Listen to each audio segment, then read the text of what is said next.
Iniciamos hoje uma série de cursos dedicados a grandes clássicos da literatura, do pensamento, da filosofia política, selecionados com o propósito de orientar o leitor conservador brasileiro no que se refere a essa formação intelectual tão importante para a nossa participação ativa no ambiente político, né? Nós todos acabamos de viver um momento crucial na nossa história, um momento de extrema importância, que deixou a todos nós muito apreensivos, muito ansiosos. Durante todos esses dias que sucederam o segundo turno das eleições, o conservador, o patriota, viveu a angústia da desinformação, a angústia da propaganda, da notícia falsa. Isso foi muito prejudicial à direita e mostrou o quanto nós estamos ingênuos, despreparados, mal formados para esse enfrentamento político que a realidade brasileira tão complexa exige de nós. Ficou evidente que o exercício da cidadania, por mais que nós todos sejamos apaixonados pelo Brasil, por mais que nós todos tenhamos esse desejo de participação da vida política nacional, nós ficamos inseguros. Nós adotamos estratégias que nos levaram ao fracasso político, não é? Então, diante desse cenário, eu vi o quão importante é. Boa noite, gente. Estou vendo aí os comentários, os desejos de boa noite. Retribuo, tá bem? Ficou evidente o quanto é necessária essa discussão e o quanto é importante que todos nós nos dediquemos ao estudo. Isso não é novidade, não é? Todos os grandes cientistas políticos brasileiros já falaram disso. Recentemente, não é? O Olavo de Carvalho sempre nos estimulou ao estudo e agora, nos últimos meses, o Alan dos Santos também tem chamado a atenção do brasileiro para a necessidade dos estudos. Então, nós começamos hoje com A Fazenda dos Animais, também conhecido no Brasil como a Revolução dos Bichos, né? Eu anotei aqui alguns nomes das traduções que existem para o português. Vejam só, em Portugal, existe uma tradução curiosa, o Porco Triunfante, também o Triunfo dos Porcos e a Quinta dos Animais. Não é claro que, vejam bem, do ponto de vista editorial, chamar a obra de A Revolução dos Bichos é algo muito mais sensacionalista, chama muito mais a atenção. Então, como o original é Animal Farm, eu achei que devia usar o título desta tradução aqui, A Fazenda dos Animais, tá bem? Esta é uma edição de bolso, eu tenho outras, mas esta aqui é uma edição bem barata, recomendo, da LIPM Pocket, né, uma edição universitária, custa R$ 22,00. E se vocês quiserem, também podem encontrar nos sebos, aí por R$ 6, 8, R$ 10 pela internet, muito fácil comprar, né? Eu gosto muito do papel, vocês viram o quanto eu rabisco, né? Não consigo ler sem rabiscar. Bom, então comecemos. Este é um livro que nós não podemos chamar assim de um grande clássico da literatura do ponto de vista estilístico. O George Orwell é um escritor que não tem as grandes nuances de um Cervantes, não tem as grandes nuances estilísticas de um Machado, de um Graciliano, de um Shakespeare, mas tem uma importância extraordinária, sobretudo para o nosso contexto, porque ele foi um intelectual, um jornalista, um escritor, que viveu o apreço pelo socialismo, né? E chegou ao extremo de participar de batalha, né? Participar de guerra. Ele teve, já na sua vida adulta, foi ferido em guerra, né? Tomou um tiro no pescoço, que comprometeu, inclusive, a voz dele, e isso na Guerra Civil da Espanha. Então, vejam, o apreço dele pela ideologia socialista era tal que fez com que ele atuasse como um soldado, né? Como um voluntário, defendendo esse ideal. Então, mas apesar disso, ele era um anti-stalinista e percebeu as mazelas do sistema socialista, e neste livro ele nos revela isso, né? Não só aqui, mas também no livro que você já conhece muito bem. A direita brasileira tem falado muito intensamente, muito repetidamente, dos vaticínios do 1984. Então, vejam só, Quando vocês pegam aí o meu PDF e veem essas anotações todas, logo na primeira página, vocês percebem que eu fiz uma legenda, não é? Há uma legenda aí. Essa legenda, ela não só é destacada pela cor, mas ela é destacada também pela forma de sublinhado ou pela forma de rabisco nos pontos que eu considero importantes. Então, que esse procedimento de estudo fique como uma espécie de sugestão durante o processo de leitura de vocês, tá bem? Esse tipo de obra, gente, não é obra para ser lida com pressa, é obra para ser digerida, né? Para ser lida com calma, com essa preocupação de observância dos pontos mais expressivos. Então, vejam só, nós estamos diante de uma novela literária, ok? Esse livro, ele é muito frequentemente chamado pela crítica, pelos jornalistas, pelos comentaristas, de fábula. E, de fato, ele é uma fábula, não é? Em que medida? Na medida em que ele dá vida aos animais e dá aos animais os comportamentos, né, de humanos. Então, isso é o que caracteriza a fábula. Quando você vai às obras de crítica literária, de teoria literária, como é o caso deste dicionário aqui, olha, e você quer saber precisamente o que é uma fábula, eu vou ler aqui para vocês o primeiro trechinho do conceito de fábula. Diz assim, olha, do latim fábula, fabulam, é o mesmo que narração, tá bem? Narrativa curta, não raro identificada com o apólogo e com a parábola. Então, vejam só, para você entender o conceito de fábula, a ideia de fábula, o dicionarista trabalha aqui nesse conceito por comparação. Ele coloca lado a lado o gênero fábula ao lado do gênero apólogo e do gênero parábola. A parábola todos nós sabemos, não é? Cansamos de ler o Evangelho, os evangelistas, então nós sabemos que Cristo, no seu didatismo, ele fazia inúmeras parábolas, não é? Pois bem, então nós já podemos deduzir que existe na fábula não só uma finalidade didática de tornar o conteúdo dela mais claro, mais objetivo, mas também existe na fábula um propósito moral, ok? Tanto a parábola, quanto a fábula, quanto o apólogo, eles se afinam exatamente nesse quesito reflexão moral. Todos eles servem para uma proposição, para uma indagação, para uma reflexão de natureza moral, ok? Quando é que os autores na história optaram pelo gênero fábula, optaram pelo apólogo, optaram pela parábola?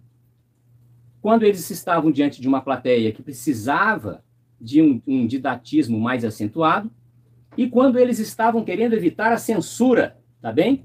Porque, vejam, eu não estou contando a história, aparentemente, não estou contando a história da Revolução Russa, eu estou contando a história de uma revolução fantasiosa, fabulista, de animais numa fazenda, ok?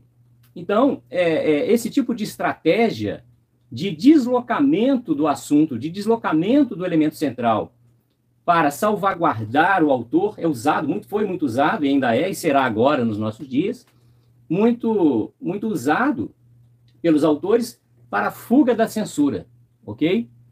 Bom, então, qual é a diferença entre fábula, apólogo e parábola? É que na fábula, os personagens são animais. No apólogo, os personagens são objetos inanimados que passam a ganhar vida. Não sei se todos vocês já leram uma obra, um pequeno conto, na verdade é um apólogo, né? Do Machado de Assis, chamado Um Apólogo, que conta a história de uma agulha, de uma linha e de um novelo que vão costurar, vão formar o vestido de uma moça que vai para um baile. Lembram-se disso? Então lá os protagonistas são objetos que ganham vida, tá bem? Lá na parábola, os protagonistas são seres humanos e aqui na fábula os protagonistas são animais, ok? Isso é o que distingue uma coisa da outra. Pois bem, detalhe importante, pessoal. A diferença estrutural, a outra diferença estrutural entre fábula e romance, vejam bem, eu disse que isso aqui é uma novela construída à moda, à guisa de fábula, tá bom? A maioria das pessoas vão chamar esse romance, aqui simplesmente de fábula. Eu não estou chamei de romance agora, mas pelo hábito, né, de leitor e professor. Mas é uma novela literária, tá bem? Qual a diferença entre novela e romance? O romance tem uma densidade muito mais acentuada, ele tem uma estrutura muito mais complexa, além de ser mais longo. Então, isso aqui é um texto narrativo de caráter literário, um texto ficcional, que é mais extenso que o conto e é menor do que o romance, tá bem? Essa é uma das características da novela. Durante esta e a próxima aula, na próxima aula continuaremos falando da Fazenda dos Animais, eu vou falar mais detidamente sobre o gênero novela, para vocês entenderem melhor a estrutura do gênero novela, tá bom? Então vejam só, trata-se de uma novela construída a partir da estrutura da fábula, tá bem? Esta novela conta a história da Revolução Russa. Então, nós estamos diante de um escritor socialista, democrata, né? Um homem que admirava o socialismo, mas que percebeu as suas mazelas, ou parte delas, e em várias de suas obras resolveu fazer apontamentos, resolveu fazer críticas a essa estrutura. Pois bem, o que é, então, a nossa fazenda, né? Que aqui ela é chamada de Red, ela tem um nome aqui, qualquer coisa vermelho, né? Red Lion. O que é, então, essa chácara, essa fazenda, esse sítio? Ela é a metáfora da Rússia czarista, tá bom? E a história construída aqui é a história da Revolução de 1917. Tá claro isso? Pois bem, então o que é que nós temos? De um lado, os donos da fazenda, que são a representação da burguesia, e do outro lado, os animais, que estão para o proletariado, tá? Nós sempre entendemos o proletariado como o trabalhador, não é isso? Aquele que entrega a sua mão de obra para ser oprimido, explorado. Ora, na sua origem, o conceito de proletariado tem a ver com a palavra prole. E é um conceito extremamente pejorativo, que queria dizer o seguinte, ó, esse aí é aquele que só consegue fazer filho, tá bem? Daí a palavra prole, né? Tá bom? Então, aqui o proletariado é representado pelos animais, e no transcurso da obra, nós percebemos a presença de um narrador, que eu chamei nas minhas anotações de narrador onisciente e extradiegético. Vejam bem, o que é diegese? É a estrutura narrativa, tá claro? Então, extradiegético é que está fora da estrutura narrativa, observando os acontecimentos ali. É claro que ele está dentro daquele ambiente ficcional, mas sem participar como narrador personagem, tá bem? Por isso que ele é extradiegético, não é intradiegético. Se o maioral, o velho maioral, fosse, além de participar como agente de ações, além de participar como personagem, ele também comentasse, aí ele seria um narrador personagem. No caso, até o momento, nós não sabemos qual é o nome do narrador. O narrador não tem nome, como é o caso da maioria das narrativas. Tá claro? Então, vejamos. Estamos diante de um narrador onisciente, sabe de tudo, ele conta pra gente as coisas, mas ele muito raramente faz juízo de valor. Tá claro? Então, o escritor, o George Orwell, que na verdade é Eric Blair, né? O nome dele é Eric Blair, o George Orwell é um pseudônimo. Então, ele preferiu construir um narrador que não faça juízos de valor, ou que faça isso poucas vezes, deixando para o leitor essa habilidade de interpretar as coisas, tá bem? A habilidade de desmontar as metáforas. Ora, acontece que, como eu disse no início, esse não é um escritor complexo. Nós não estamos diante de um escritor com digamos assim, uma linguagem altamente sofisticada como a shakespeariana ou como a machadiana. Então, as metáforas construídas aqui são facilmente descodificáveis. Elas são facilmente desmontadas por nós. Autores como Shakespeare, eles constroem um determinado nível de densidade na escolha vocabular que exige muito mais do leitor nesse processo de descodificação. Não é o caso do Eric Blair, o nosso George Orwell, tá bem? Bom, eu não vou ler o romance com vocês na íntegra, mas eu preciso ler alguns pontos para comentar, para vocês perceberem qual é esse processo de metaforização do qual eu falo, para, depois de perceberem isso, vocês terem autonomia para continuarem a leitura, né, para fazerem esse processo de desmontagem, não só nessa novela, como em romances e em outros gêneros literários que vierem a ler ao longo da vida, tá bom?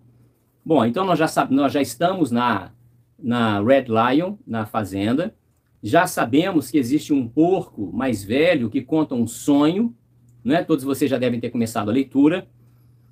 Já sabemos que esse porco faz uma reunião geral dos animais e conta e fala do seu sonho e constrói todo um olhar, toda uma interpretação a respeito da vida e do ambiente deles, não é?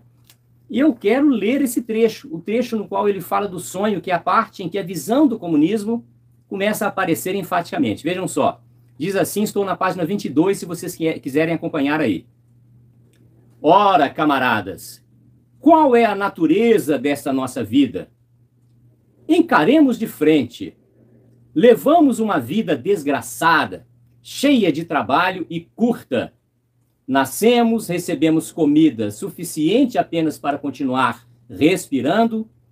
Quem tem condições é obrigado a trabalhar até o último sopro das suas forças. E, no momento em que perdemos a utilidade, somos abatidos na mesma hora com uma crueldade pavorosa. Nenhum animal na Inglaterra conhece o significado da felicidade ou do ócio depois de completar 1 ano de idade. Nenhum animal na Inglaterra é livre. A vida de um animal é desgraça e escravidão. Esta é a verdade nua e crua. Então vejam só, é o discurso da opressão que a gente conhece, é o discurso típico da vitimização, né, que caracteriza todo o discurso socialista, né?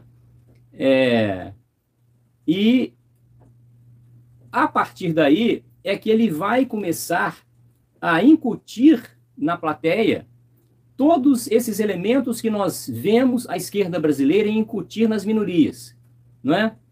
A ideia de opressão, a ideia de mais-valia, a ideia da exploração, a vitimização, a importância da unidade do pensamento, a imposição da ditadura do pensamento único, não é?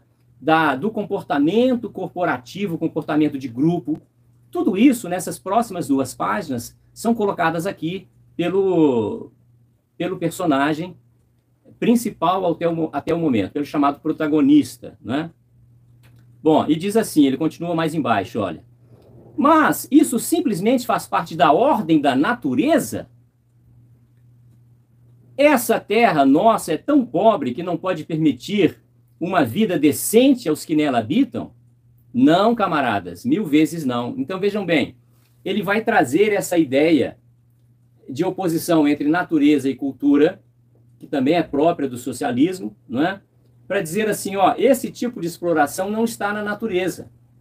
Ora, se não está na natureza, não é justa, não é natural, é injusto. É uma construção da cultura. Nós, então, devemos reverter isso.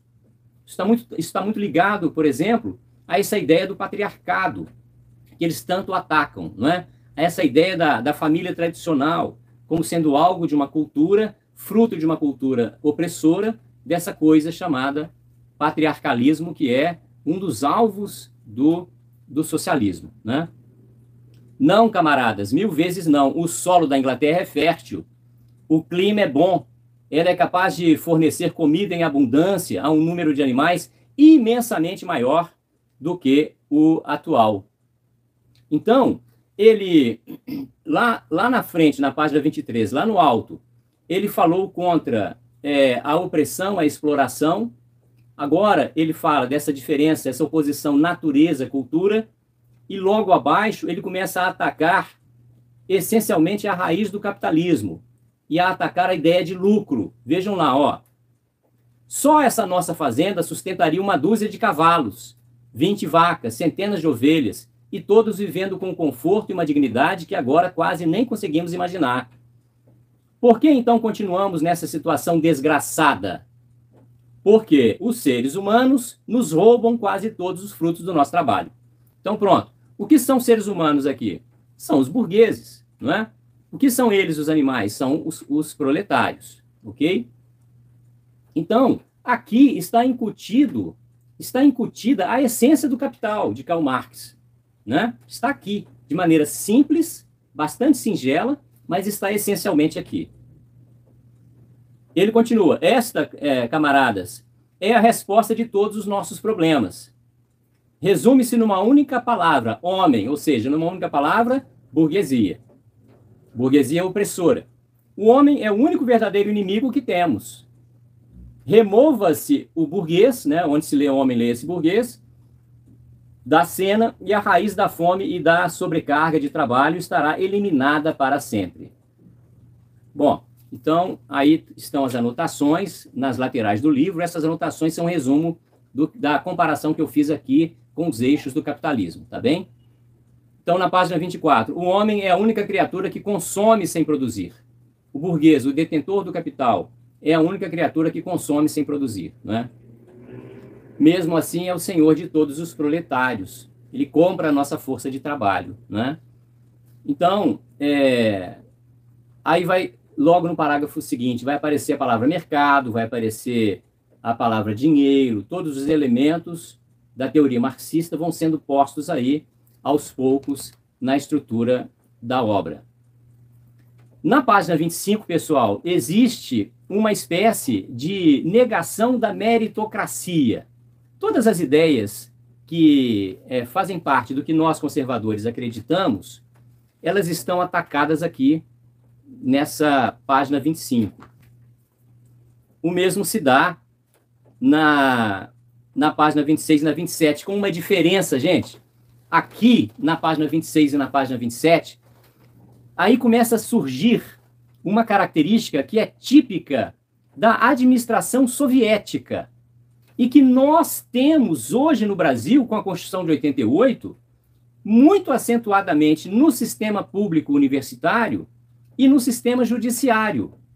E agora, no mês de novembro, tão logo acabou o segundo turno, o STJ no Brasil e o STF começaram a introduzir esses elementos que estão aqui, ó, estão por aqui, na página 26, que eu estou chamando de estrutura administrativa soviética. Vou dar um exemplo da Universidade Brasileira. Vejam só, eu sou professor da UFRJ e já fui de outras duas universidades federais, da Federal de Rondônia, da Federal de Minas, de onde nasci, né?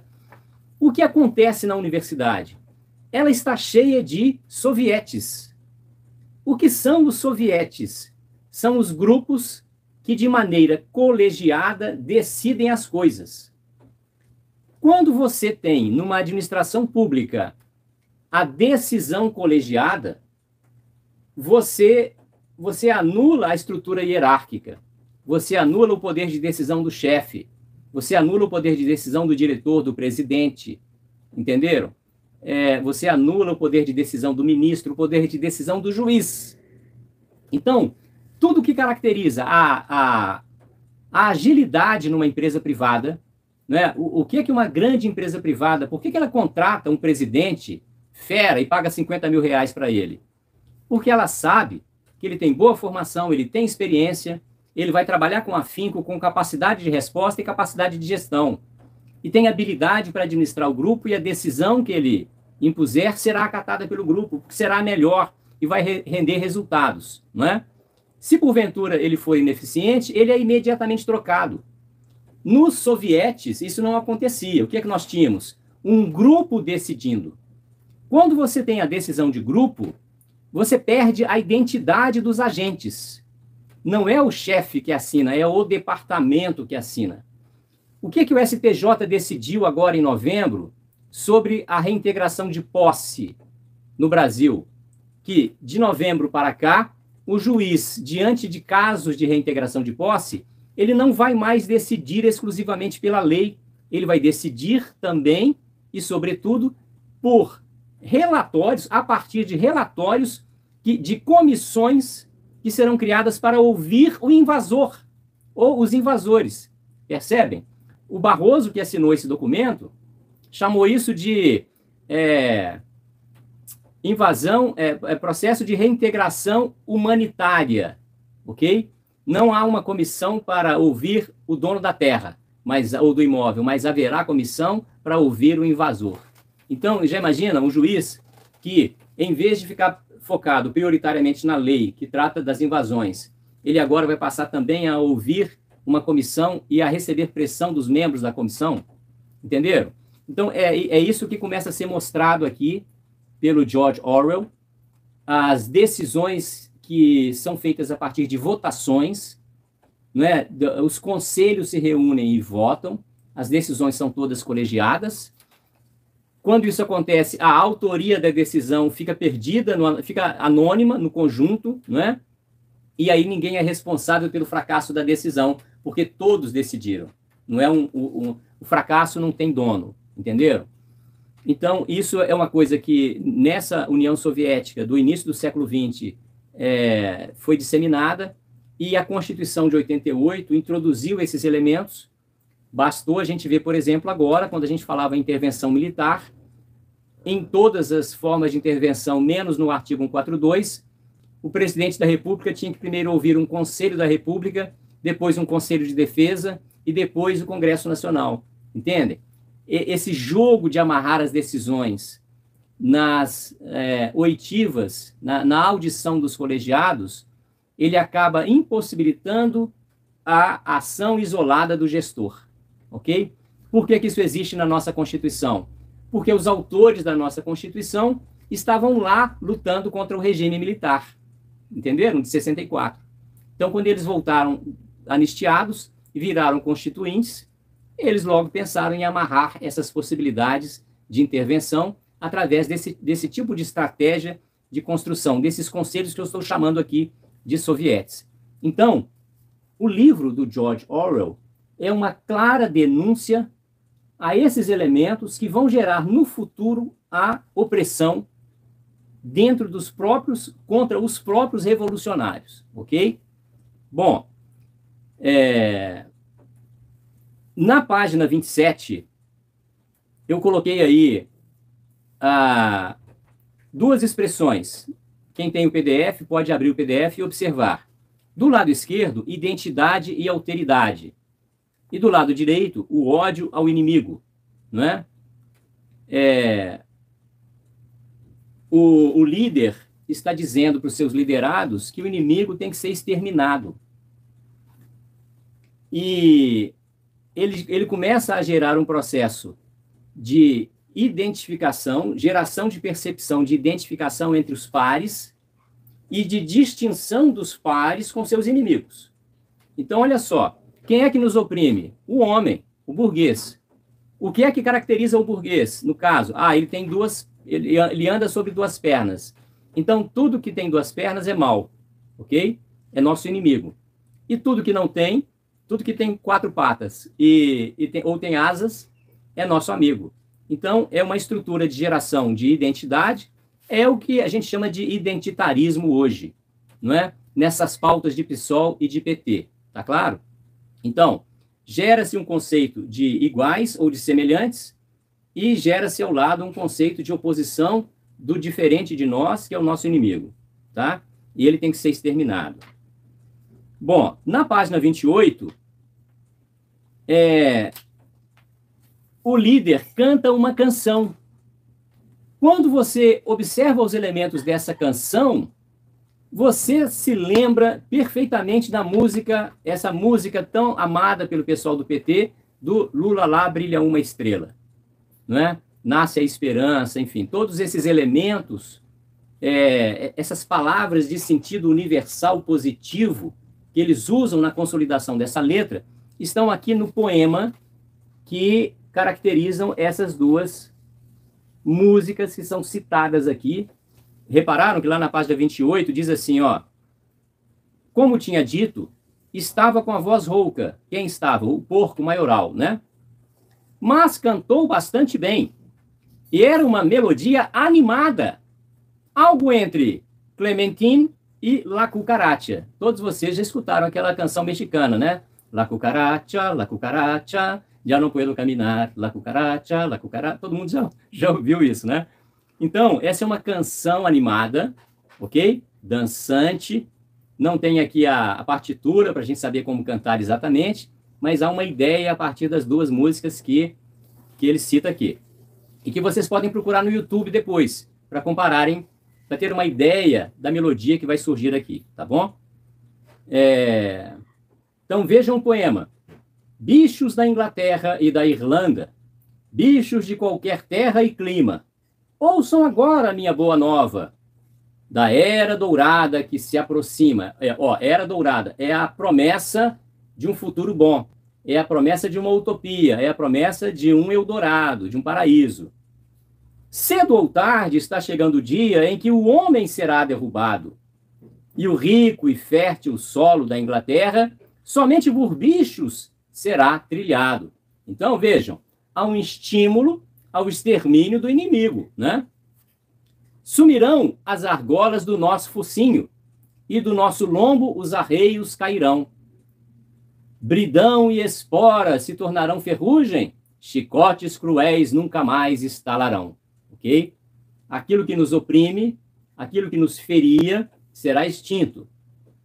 Uma fartura que nem se imagina, com trigo e cevada, feno e aveia, com trevo, favas e beterrabas, assim o nosso futuro se recheia.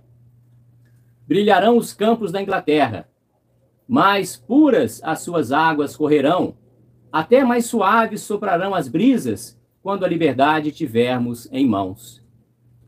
Então vejam bem, olha, essa letra está fazendo promessas, né? Na terceira estrofe, que é a primeira da página 29, a promessa é de futuro sem esforço. Sumirão as argolas, sumirão as rédeas, sumirão os chicotes, né? Não vai haver dor, não vai haver sacrifício no nosso futuro. Em que situação? Se nós nos rebelarmos, tá claro? Beleza. Aí, na quarta estrofe, que é a segunda da página 29, a promessa é de abundância, vai ter fartura, não é?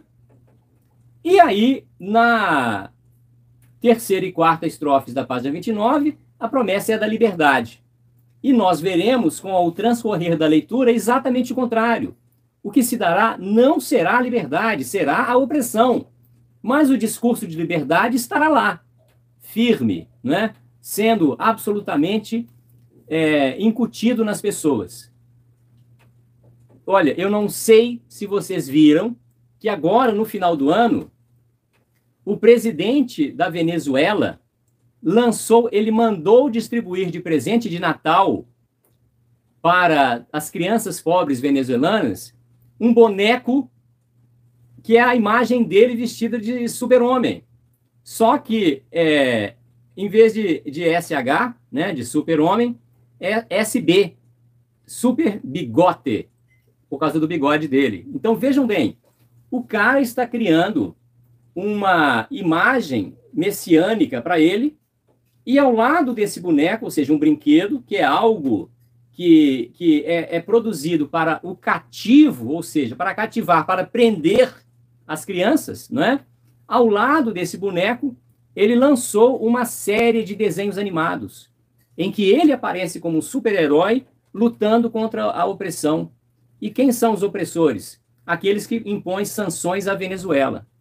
Então, esse tipo de uso de propaganda, gente, essa canção aqui é uma propaganda perversa, porque incute os elementos centrais, né, os eixos profundos do socialismo, numa canção alegre, dinâmica, uma música chiclete, né, que foi feita exatamente para ficar incrustada no pensamento e na alma dos animais, dos proletários, no caso, ok? Bom, aí a próxima estrofe. Mesmo morrendo antes da sua vinda, por esse dia todos devemos labutar. esse sua vinda aí é em relação à vinda da liberdade através da revolução, tá bem? Então é muito interessante, gente, que o Orson Welles, ele mostra o seguinte, o que é a essência da história? Os animais estão maltratados, o dono da fazenda passa por uma crise, a fazenda é metáfora da União Soviética, né? O país passa por uma crise, o dono da fazenda vira um alcoólatra, portanto, ele administra mal a fazenda, os bichos passam a ser maltratados, né? E o que vai produzir a rebelião é exatamente um momento de fome, um momento de crise em que há a fome, é a fome que motiva essa rebelião. Acontece que eles não sabiam quando isso ia acontecer. É por isso que ele diz aqui nesse poema, olha, mesmo morrendo antes da sua vinda, por esse dia todos devemos labutar, ou seja, todos devemos trabalhar pelo dia da revolução, né? Vacas e cavalos, gansos e perus, todos pela liberdade devemos lutar. Ora, acontece que já aconteceu aqui nessa história, até este ponto no qual nós estamos, uma divisão entre eles. Então vejam como é paradoxal. Lá nas páginas anteriores, eles falavam em identidade, todos são iguais. Mas acontece que os porcos, depois que houve a invasão, depois que houve a rebelião, eles descobriram uma cartilha de alfabetização na casa sede da fazenda. Então, os porcos, que segundo o narrador eram muito inteligentes, eles pegam a cartilha de alfabetização e aprendem a ler e a escrever. Ou seja, eles têm o acesso e o domínio do conhecimento. Tão logo eles têm acesso à alfabetização, eles rasgam a cartilha, eles exterminam a cartilha. Entendem? Ora, qual foi o primeiro ato do ministro da Educação do Lula? Acabar com a Secretaria da Alfabetização. Ok? Então, existe aqui um discurso de igualdade, mas dentre as próprias lideranças, os líderes com mais perspicácia pegam o conhecimento para si, não socializam o conhecimento, e aí deixam claro, olha, nós temos uma diferença entre vocês, essa diferença, além de ser a inteligência, é também o conhecimento. Então, na hora do trabalho árduo, nós vamos planejar e dirigir, mas nós não podemos, até pela nossa natureza física, nós não podemos trabalhar tanto quanto os cavalos, tanto quanto o cavalo e o burro. Entendem? Então, o discurso é um, a prática é absolutamente outra, né?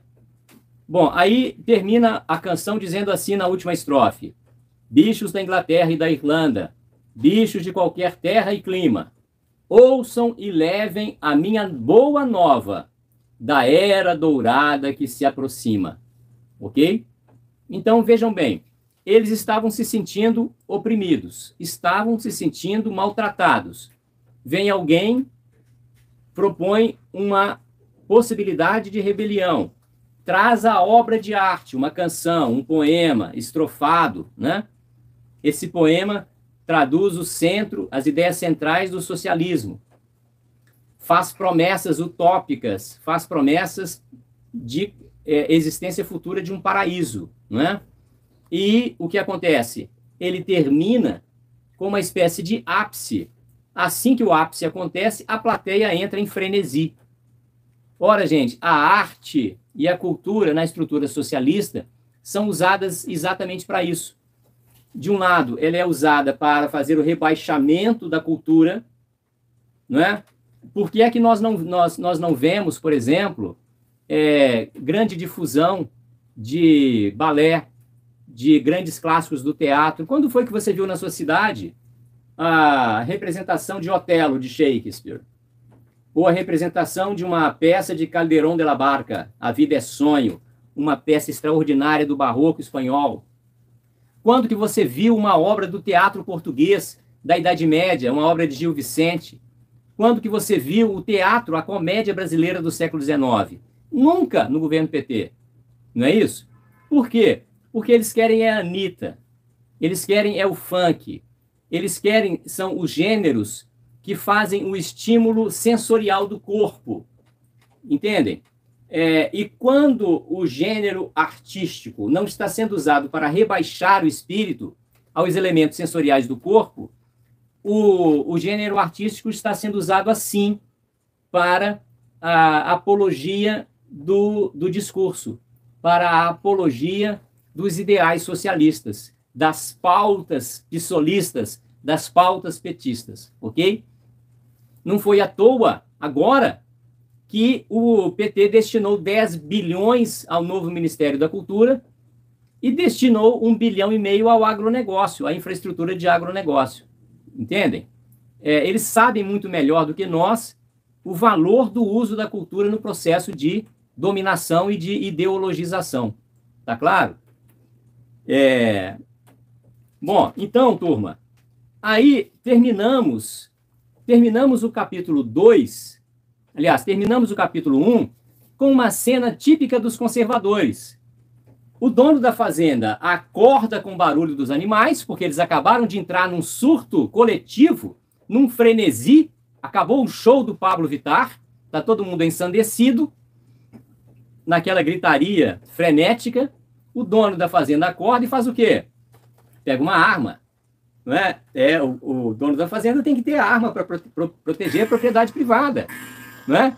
Ele escuta aquilo, pensa que é uma invasão de predador no galinheiro, no chiqueiro, e dá a esmo alguns tiros, tá? Para espantar esses predadores. Então, em vários momentos você percebe esse tipo de nuance acontecendo aqui dentro da obra, tá bem? Aí, pessoal, vem o capítulo 2. Vem o capítulo 2. É no capítulo 2 que começa a ficar claro que os porcos são os representantes dos burocratas russos, dos burocratas soviéticos, tá bem? Eles que organizam a estrutura, o mecanismo de funcionamento do Estado. Ou seja, eles que organizam a estrutura de poder. Se você tem isso nas mãos, você tem o poder. Basta ver o que nós temos visto, né?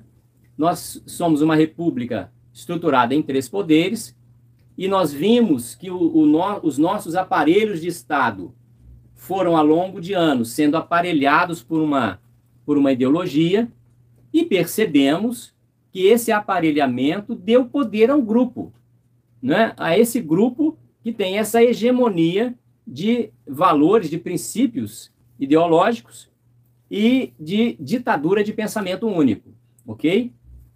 Bom, então os porcos vão se mostrando como esses burocratas. Na página 32,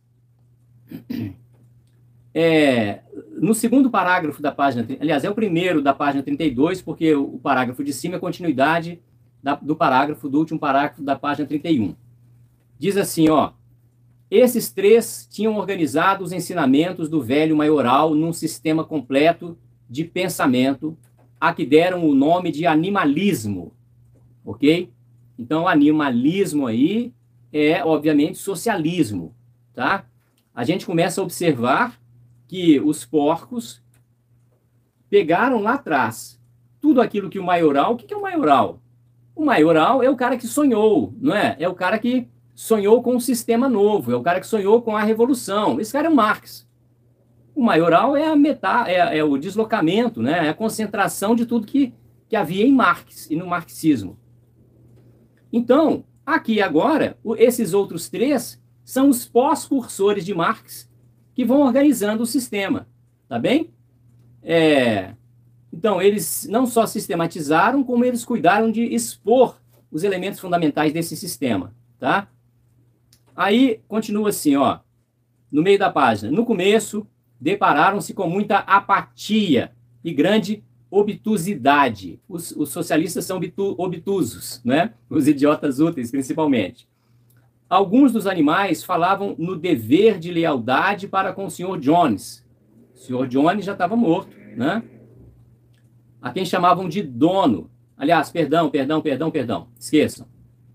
O Sr. Jones é o dono da fazenda, tá bem? Que é alcoólatra, que foi aquele de quem a propriedade foi usurpada e que posteriormente foi expulso dela, né? Só que alguns prestavam solidariedade a ele. Alguns dos animais, ou seja, alguns dos rebeldes, carregavam alguma gratidão, algum sentimento de valor para com ele. Então, os socialistas, eles percebem isso muito frequentemente quando há um deslize pró-conservadorismo, por exemplo, né, pró-tradição em algum membro do grupo, e aí eles cuidam de imediatamente doutrinar e tentar depreciar aquele sentimento, ok? Então, vejam bem, alguns dos animais falavam no dever de lealdade para com o Sr. Jones, a quem chamavam de dono da fazenda, ou faziam comentários elementares como: o Sr. Jones nos dá de comer.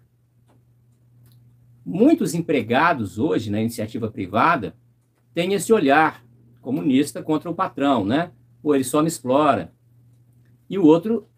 Outros não, outros pensam, poxa, ele teve um dinheiro, ele poderia ter investido esse dinheiro no mercado de capitais, ele preferiu produzir arriscando o seu capital, né?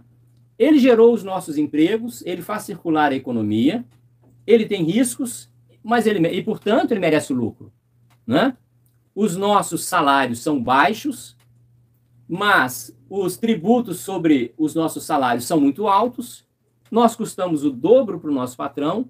Se o Estado fosse mais enxuto, o Estado poderia tributar menos e nós poderíamos ganhar mais, não é? O raciocínio mais maduro é exatamente esse, e não o raciocínio do vitimista, que inveja e odeia o patrão.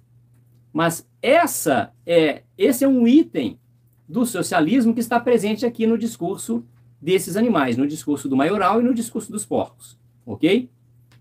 Bom, então, pessoal,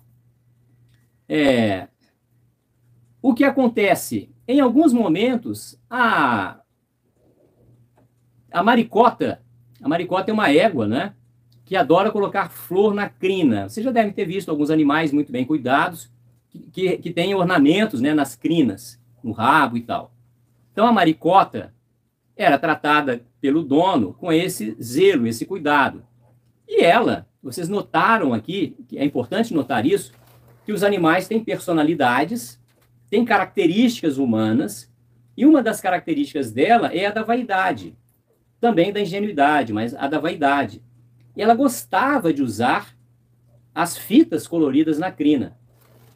E aí, quando os porcos percebem nela esse apego a essa reminiscência, a essa lembrança das fitas, eles logo tentam demovê-la dessa vaidade. Olha, isso aí é uma lembrança da nossa opressão. Assim como o chicote te oprimiu, esse ornamento do patriarca proprietário opressor também é um instrumento de opressão. Então, isso deve ficar esquecido, você não deve se apegar a isso, ok? Então, a gente tem que ficar atento a vários dos aspectos da novela. Eu vou insistir na ideia de que isso aqui é uma novela, não é um romance, e nem é só uma fábula, né? A gente precisa observar que há nessa novela uma série de indícios simbólicos que a gente precisa, para os quais nós precisamos atentar, tá bem? Bom, aí na página 33, o corvo vai surgir, quer dizer, ele já surgiu antes, mas agora o corvo chamado Moisés, que é considerado, apresentado pelo narrador como espião e fofoqueiro, né? Mas era habilidoso e bom orador, ok? Então, esse corvo vai aparecer aqui no final da página 33 como alguém que lembra a existência de uma vida ou de uma promessa de vida após a morte, tá, pessoal? E logo depois, na página 34, os porcos vão negar isso. E o narrador vai mostrar que existia um pensamento existencialista, materialista, que negava a vida após morte. Entenderam? A vida após morte é algo nosso. Os conservadores, né, em geral, são cristãos no Brasil, né, valorizam a vida eterna, querem a salvação, amam a Cristo, o louvam, né? Então, o corvo aqui está sendo a representação desses ideais, tá bem? e ele é imediatamente refutado, negado. Bom, pessoal, aí surge a motivação da rebelião, aí nesse capítulo 2, né? O que é a motivação da rebelião? É a fome. Olha só, eu preciso voltar à nossa história, né? A história brasileira de vez em quando. O propósito dessas aulas é exatamente o de ilustrar as pessoas que as assistirem a esse tipo de reflexão, né? Levar a esse tipo de reflexão. Vejam só, nós estamos organizando uma greve geral neste momento, né? Tem uma parte da direita organizando uma greve geral.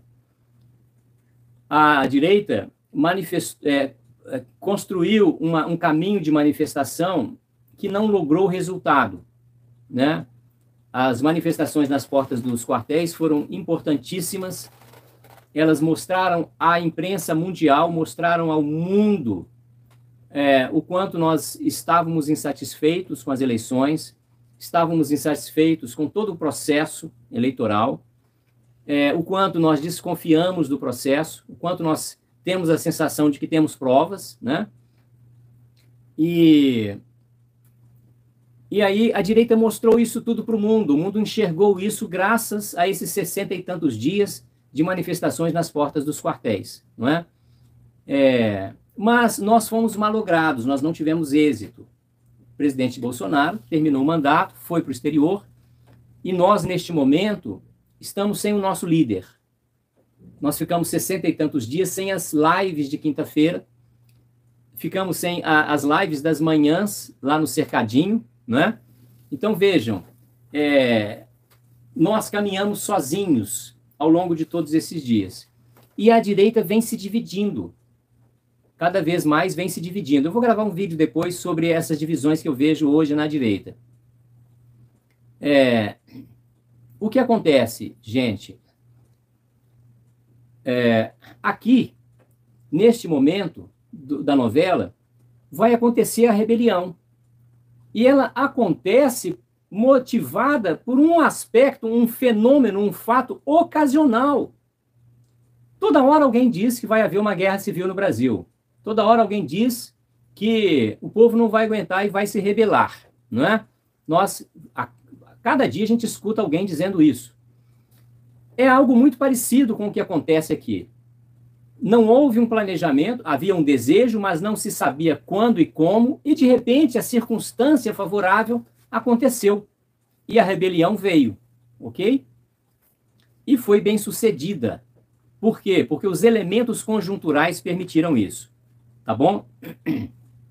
Então vem a rebelião, e aí, nesse segundo capítulo, surgem os mandamentos, lá na página 40, os 7 mandamentos, né? Eles começam a fazer aquilo que as revoluções, que as ditaduras socialistas sempre fizeram, a eliminar os antecessores, abolir, apagar da história tudo que os antecessores fizeram e instituir a nova legislação, o novo conjunto de regras. E aí isso acontece exatamente na página 40, com a imposição do que eles chamam de lei inalterável, que são os 7 mandamentos. Está aí nas páginas 40 e 41. Tudo que anda em 2 pernas é inimigo. Tudo que anda em 4 pernas ou tem asas é amigo. É o identitarismo, né? Nenhum animal usará roupas. A roupa é algo artificial, é do humano. A gente vai abolir tudo que é da burguesia, né? Nenhum animal dormirá em cama. Nenhum animal tomará bebida alcoólica, né? Eles viram, o Sr. Jones foi alcoólatra. E o alcoolismo o enfraqueceu, não é? O alcoolismo reduziu as condições de combate, de resistência dele. Nenhum animal matará outro animal e todos os animais são iguais, ok? Então, isso aí é a primeira, digamos, constituição imposta pelo novo sistema originário dessa rebelião. Olha, gente, tem uma coisa muito interessante nisso aqui, que é o seguinte. Quando terminou o nosso segundo turno, e veio tá faltando, pode ser que acabe a minha luz, tá bom? Deu um pico de luz aqui agora, pode ser que acabe. Tá chovendo muito aqui. Então, vejam só. Quando o segundo turno aconteceu e nós vimos tudo que vimos, o povo foi para as ruas. E o povo evocou aquela frase fundamental, a frase fundante da nossa Constituição, que é: todo poder emana do povo e por ele será exercido através de seus representantes, não é? Aí, gente, quando nós fomos para as ruas, algumas pessoas divulgaram um vídeo do Olavo de Carvalho falando de desobediência civil. E o Alan dos Santos fez também um vídeo relacionado a isso. Eu imediatamente gravei um vídeo através do qual eu apresentei o conceito de povo como poder constituinte originário. Vejam só. E aí eu disse o seguinte, que existe o poder constituinte originário, existe o poder constituinte revolucionário, o poder constituinte histórico. O que é isso? Ora, todo poder não emana do povo? Então, o povo é esse poder constituinte. Acontece que quando o povo vai para as ruas, ele tem dois modos de ir para as ruas. Ele pode ir pacificamente, como fez o povo brasileiro, e o que é pior, ele confiou num traidor nas Forças Armadas, né? Confiou nas Forças Armadas, que não agiram. Por isso que eu estou chamando de traidor, né? Aqui, nessa novela, os animais são o poder constituinte revolucionário. Por quê? Eles não foram pacificamente para a porta de quartéis. Eles foram, de modo revolucionário, na direção dos seus inimigos, dos seus opositores. Que era isso que o Olavo de Carvalho dizia. E que a direita brasileira teve medo de fazer por causa do modelo que tinha do Capitólio nos Estados Unidos. Então, a direita brasileira acreditava que poderia haver um prejuízo por uma prática rude, que jogaria por terra a nossa manifestação, e adotou o caminho pacífico. Aqui nós estamos diante do contraste entre o poder constituinte originário histórico, né, pacífico, e o poder constituinte originário revolucionário, que cerca e ataca os seus inimigos e impõe a nova legislação. Qual nova legislação? Aquela que se opõe à legislação que foi usurpada pela opressão. Ok? Então é muito importante observar esse momento do capítulo 2 do romance à luz do direito constitucional. Se vocês tiverem acesso a um livro de direito constitucional, procurem no índice lá o que é direito, o que é poder constituinte originário.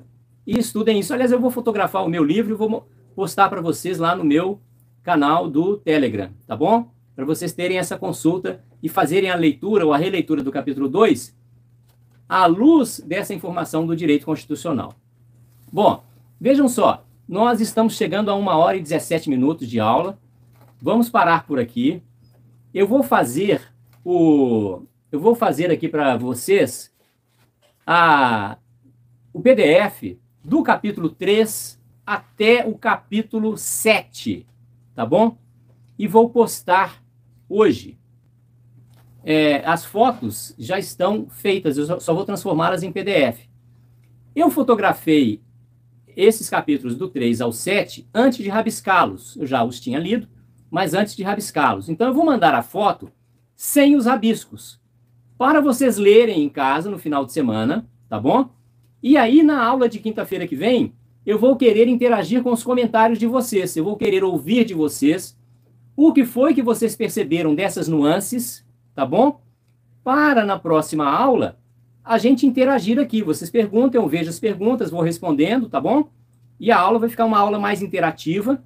E daqui até quinta-feira, vocês terão tempo de ler, adotando esse meu critério aí de marcação, de colorido, de legenda, para vocês próprios fazerem um exercício né, um desenvolvimento da percepção desses detalhes durante a leitura do texto literário. Combinados? Ficamos assim para quinta-feira?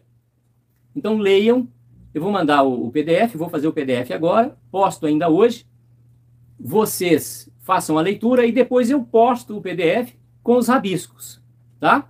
Para vocês verem o que foi que vocês perceberam e o que foi que eu percebi. Certamente vocês vão perceber coisas que eu não percebi, vão perceber coisas que eu percebi, e nós vamos interagir e construir essa compreensão do capítulo 3 ao capítulo 7 na próxima quinta-feira.